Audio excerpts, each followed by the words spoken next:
रात के 12:30 बजे होंगे। बारिश लगातार हो रही थी। राजीव, जो एक ऑटो ड्राइवर था, उस रात अपनी आखिरी सवारी की तलाश में था। सड़कें सुनसान थीं, बस स्ट्रीट लाइट की पीली रोशनी और बारिश की बूंदें चमक रही थीं। और रात भी बहुत हो चुकी थी। तभी उसे एक युवती दिखाई दी, लाल साड़ी में, हाथ में छोटा बैग लिए, अकेली खड़ी थी। राजीव ने तुरंत रिक्शा उसकी ओर लेके गया। राजीव ने ऑटो रोका और बोला, कहाँ जाना है मैडम?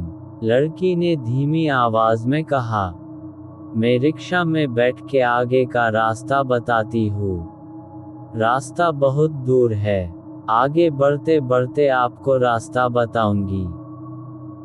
राजीव को थोड़ा अजीब लगा, पर उसने सोचा चलो, आखिरी सवारी है, छोड़कर आ जाता हूँ। और अपनी रिक्शा चालू करके आगे बढ़ते लगा। बिजली बहुत चमक रही थी। और बारिश भी बहुत हो रही थी। लड़की चुपचाप बैठी थी और रास्ता भी सुनसान था। रास्ते भर वो लड़की बिल्कुल चुप रही। रात भी बहुत हो चुकी थी और ना रास्ते कोई गाड़ियां चल रही थी।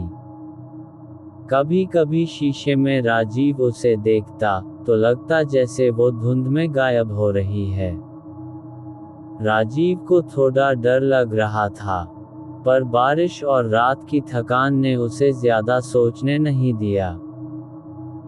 और रिक्शा लेके वो शहर के बाहर आ चुका था।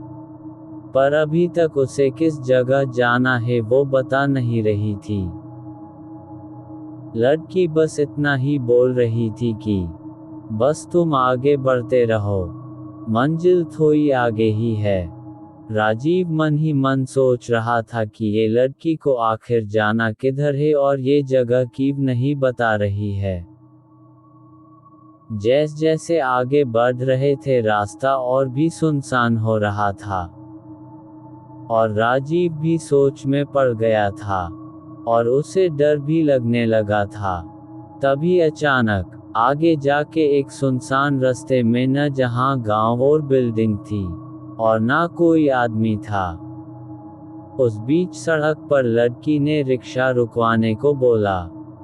राजीव ने तुरंत रिक्शा रुकवाई। और वो लड़की रिक्शा से उतर गई। और उसकी ओर देखने लगी। और उसे रिक्शे का भाड़ा पूछा। राजीव ने उसे बिना भाड़ा ले उसे जाने के लिए बोल दिया। पर वो सोच रहा था कि आखिर यह क्यों उतर गई सुनसान रास्ते में। और वो आगे निकल पड़ा। परीक्षा में बैठते ही वो लड़की गायब हो गई। और ये देखकर राजीव डर गया। और तभी उसकी नज़र रिक्शे के पिछले सीट पर गई। वह उस लड़की का एक पुराना चांदी का पायल पड़ी थी, जिसमें से हल्की सी ठंडी खुशबू आ रही थी। राजीव के पूरे बदन में सिहरन दौड़ गई। उसने पायल उठाए और तुरंत ऑटो स्टार्ट कर भाग गया। और घर चला आया। वो डरा हुआ था। वो अपने घर पे वो सोने की कोशिश करता है, पर रात भर वो सो नहीं पाता। अगली सुबह वो रिक्शा लेकर निकल पड़ा। उसने चाय की दुकान पर यह बात बताई, तो दुकानदार डर के मारे बोला, भाई, तू जिंदा कैसे है? 3 साल पहले उसी रास्ते पर एक लड़की की मौत हुई थी, वो आज भी लिफ्ट मांगती है। राजीव चुप हो गया। उसे बस वही पायल याद थी, जो आज भी उसके घर के कोने में रखी है। कभी कभी अपने आप छनछनाती है।